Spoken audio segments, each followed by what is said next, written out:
Welcome. In front of me is a CAT S61, and today I'll show you how to format your SD card. And to get started, you want to open up Settings.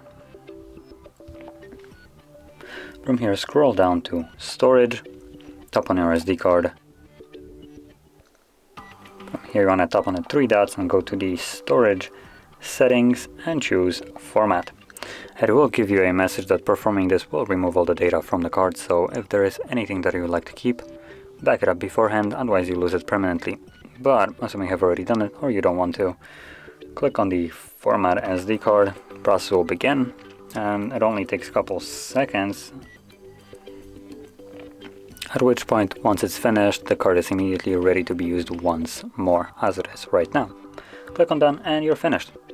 So, if you found this video helpful, don't forget to like, subscribe, and thanks for watching.